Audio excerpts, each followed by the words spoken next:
Good morning friends, welcome back to my channel Swastik physics zone. और आज हम हैं अपने वीडियो के 7th पार्ट में, जो कि chapter number 3 metals and non metals का है, क्लास 10th से साइंस हमारी बुक से। अब यहाँ पर देखते हैं, इसमें हमने जैसे ये पढ़ा था कि आयनिक कंपाउंड क्या होते हैं या ये कैसे फॉर्म होते हैं। तो आयनिक कंपाउंड क्या होते हैं, जो हम मेटल्स और नॉन मेटल्स हमारे मिलकर जब रिएक्शन करते हैं तो एक बॉन्ड फॉर्मेशन करते हैं पॉजिटिव और नेगेटिव आयन्स की वजह से। उसको हम क्या नाम देते हैं, आयनिक बॉन्ड नाम देते हैं, या फॉर्मेशन ऑफ आयनिक कंपाउंड्स। जो भी उससे कंपाउंड्स बनते हैं वहाँ पर उसको हम क्या नाम देते हैं, आयनिक कंपाउंड्स नाम देते हैं। अब उनकी प्रॉपर्टी इसमें देखनी थी कि आयनिक कंपाउंड्स की प्रॉपर्टी क्या होती है। फॉर्मेशन तो हमने देख लिया, अब हम देखते हैं कि उनकी प्रॉपर्टी क्या होती है। तो पहला प्रॉपर्टी ये होता है कि आर यूजुअली क्रिस्टलाइन सॉलिड्स। इसका ये मतलब है कि अगर मान लीजिए जो हमारा NaCl एक तरीके से क्या है, हमारा आयनिक कंपाउंड है। तो NaCl कभी भी हम देखते हैं तो कैसा होता है, मतलब सॉलिड फॉर्म में होता है उसके, और उसके बाद जो उसके पार्टिकल्स हैं सॉलिड फॉर्म में होने के साथ क्रिस्टल फॉर्म में होते हैं। क्रिस्टल फॉर्म या क्रिस्टल सॉलिड में होते हैं। क्रिस्टल फॉर्म या क्रिस्टल सॉलिड का मतलब ये होता है कि वो क्या करते हैं, चमकते रहते हैं। जैसे हमारा जितना भी हमारे क्या होते हैं आयनिक कंपाउंड्स होते हैं, वो क्या करते हैं, जनरली वो क्रिस्टल सॉलिड्स होते हैं, मतलब चमकदार सॉलिड्स होते हैं।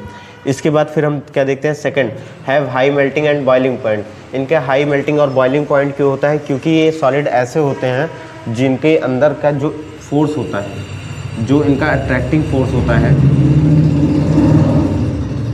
वो किसकी वजह से होता है, इलेक्ट्रोस्टैटिक फोर्स की वजह से। इलेक्ट्रोस्टैटिक कहाँ फोर्स लगता है, जब आयंस एक दूसरे पर क्या लगाते हैं, फोर्स लगाते हैं, तब हम उसको किस नाम से जानते हैं, इलेक्ट्रोस्टैटिक फोर्स। तो यहाँ पर इसके ऊपर प्लस चार्ज है और इसके ऊपर माइनस। तो यहाँ पर ये प्लस वाले और माइनस वाले एक दूसरे को जब अट्रैक्ट करेंगे तो इनके बीच में जो फोर्स ऑफ अट्रैक्शन लगेगा वो कौन सा होगा, इलेक्ट्रोस्टैटिक फोर्स। और ये इलेक्ट्रोस्टैटिक फोर्स बहुत ज़्यादा ही क्या होता है, स्ट्रांग होता है। इसी स्ट्रांगनेस की वजह से ये जितने भी हमारे कंपाउंड्स तैयार हो रहे हैं वो क्रिस्टल सॉलिड में फॉर्म हो रहे हैं, और क्रिस्टल सॉलिड में फॉर्म हो रहे हैं। अगर वो जितने ही अट्रैक्शन के साथ बने होंगे उतना ही उनको मेल्ट करना और उतना ही उनको बॉयल करना टफ होगा।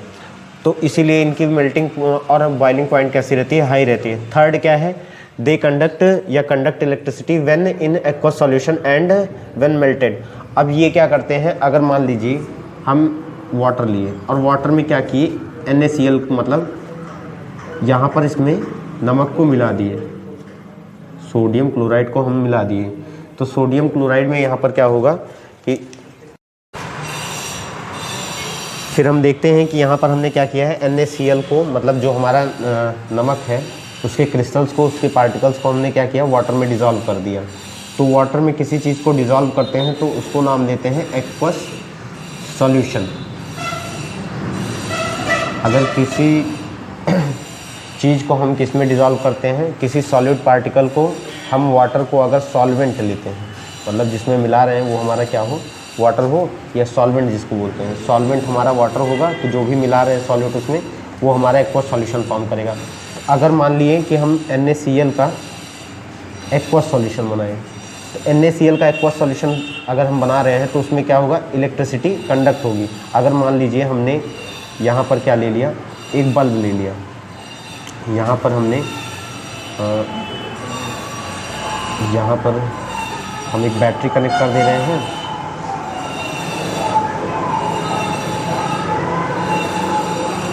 अब उस बैटरी में फिर यहाँ हम क्या कर दे रहे हैं, एक बल्ब को यहाँ पर कनेक्ट कर दे रहे हैं। तो यहाँ पर क्या होगा, अगर मान लीजिए यहाँ से प्लस चार्ज चल रहा है, या इसको ऐसे कर यहाँ पर, तो यहाँ से प्लस टर्मिनल से अगर इलेक्ट्रिसिटी जा रही है तो ये क्या करेगी, इलेक्ट्रिसिटी यहाँ से होते हुए फिर नेगेटिव टर्मिनल तक पहुँचेगी। अगर नेगेटिव टर्मिनल तक पहुँचेगी तो इसका सर्किट कैसा हो गया, अगर सर्किट किसी चीज़ का कंप्लीट हो जा रहा है तो वहाँ पर इलेक्ट्रिसिटी क्या होगी, फ्लो होगी। तो यहाँ पर जो बैटरी है, बैटरी में से जब यहाँ से करंट चलेगा, आई करंट चलेगा, तो वो आई करंट यहाँ पर फिर नेगेटिव टर्मिनल पहुँचेगा, और जिसके साथ हमारा सर्किट पूरा हो जाएगा और बल्ब हमारा क्या करेगा, ग्लो करेगा।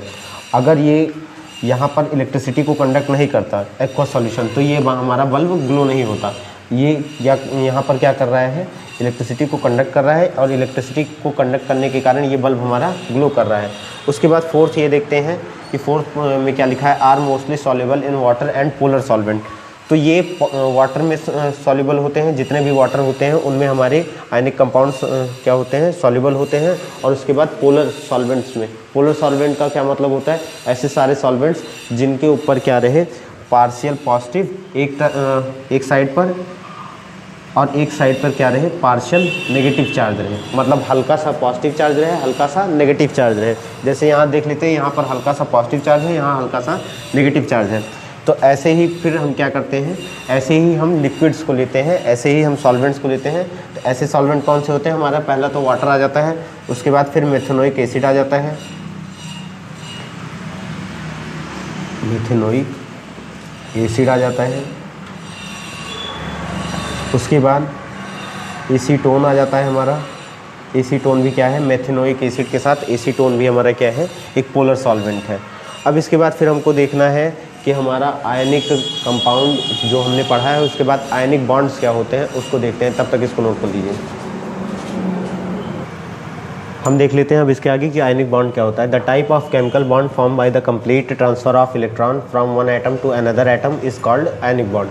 तो आयनिक बॉन्ड क्या होता है, जब कोई भी केमिकल बॉन्ड मतलब क्या होगा कि अगर हम केमिकल रिएक्शन करा रहे हैं, वहाँ पर जो बॉन्डिंग हो रही है, जो वहाँ पर जोड़ना हो रहा है, वहाँ पर क्या हो कि अगर मान लीजिए हम NaCl ले रहे हैं, तो यहाँ पर जो इसके पास एक्स्ट्रा इलेक्ट्रॉन है ये यहाँ पर जाएगा, तो इसके पास क्या होगा, ये एक इलेक्ट्रॉन को गेन करेगा और ये क्या करेगा, डोनेट करेगा। तो जो यहाँ पर हमारा डोनेट कर रहा है और ये गेन कर रहा है, इसकी वजह से यहाँ पर एक बॉन्ड फॉर्म होगा। उस बॉन्ड का क्या नाम देंगे हम लोग, आयनिक बॉन्ड नाम देंगे। तो आयनिक बॉन्ड कब फॉर्म होगा, जब हमारा कंप्लीट ट्रांसफ़र होगा, मतलब ये पूरी तरह से अपने पास से एक इलेक्ट्रॉन उठा के क्लोरीन में दे रहा है, तब यहाँ पर हमारा जो भी बॉन्ड फॉर्म हो रहा है आयनिक बॉन्ड है। और उसके बाद फिर इससे फॉर्म होने वाले जितने भी कंपाउंड होते हैं, चाहे NaCl हो गया, चाहे MgCl2 हो गया, चाहे हमारा फिर उसके बाद हम ले लेते हैं HCl हो गया, या फिर हम ले लेते हैं CaCl2 हो गया, CaCl2 हो गया, ये सारे हमारे क्या हैं, आयनिक बॉन्ड फॉर्म करते हैं। ये जितने भी हैं हमारे, ये क्या फॉर्म करते हैं, आयनिक बॉन्ड फॉर्म करते हैं। तो यहाँ पर और ये आयनिक बॉन्ड इनके अंदर फॉर्मेशन होता है, और इन सारे एग्जांपल्स को हम किस नाम से जानते हैं, आयनिक कंपाउंड। जो भी कंपाउंड हमारे फॉर्म हो रहे हैं आयनिक बॉन्ड की वजह से, उनको हम क्या कहते हैं, ionic compound. So thank you friends, इस वीडियो में इतना ही। अब नेक्स्ट वीडियो में हम देखेंगे कि हमारा एक्सट्रैक्शन ऑफ मेटल्स या एक्सट्रैक्शन ऑफ ओर्स कैसे करते हैं, जो कि बहुत इंपॉर्टेंट पार्ट है। और इस वीडियो को तब तक जितना हो सके लाइक करें, शेयर करें, और हमारे वीडियोज़ पर अपने डाउट को कमेंट करके पूछें। और हमारे इस चैनल को जितना हो सके सब्सक्राइब करें, और सब्सक्राइब करवाएं अपने रिलेटिव्स और फ्रेंड्स से। Thank you friends.